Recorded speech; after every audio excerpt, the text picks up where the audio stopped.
kune vakaignora zvawakaita hakuna chinogohwa chekuti unoitira zvakanaka in return vanoita zvirinegative. Kune vanhu vanoramba chituko chakadaro mulife yekuti iye anoitirwa zvakanaka but in return hakuna chakanaka chinouya kwaari. Anoita nemwoyo achireresa aine effort yakanaka pakubatsira vanhu but iye kana zvave zvisina kumira mushe they speak against. Kune mweya unoteera vanhu wekukanganwiwa. Pamwe pacho nezita chairo harimeshe muri wakatanga nyaya unonzwa kuti Jesu akafidha vanhu 5,000 nechingwa chemukomana. Ainzi ane mukomana yasiyane nazvo vanhu vakati saka vanhu vakamira miro yavo. Mira kone kukura kwayo kwese ikoko. Kana iye hatizivi zita rake. Vanongozikanwa mukomana vaidhisubhita chingwa adzidza ana Jona naJemesa.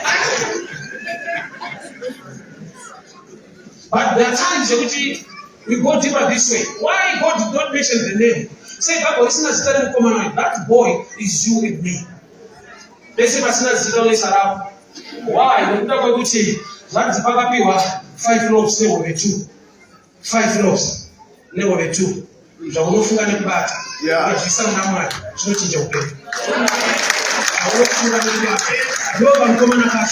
The 5 loaves, they were 2. Zvaunofunga nekubata ukazviisa una Mwari zvinochinja upenyu hwako. Amen. Zvikagumira kwauri hakuna kwazvinoenda. Zvikaenda mumaoko aJehovha zvinokupa pundutso.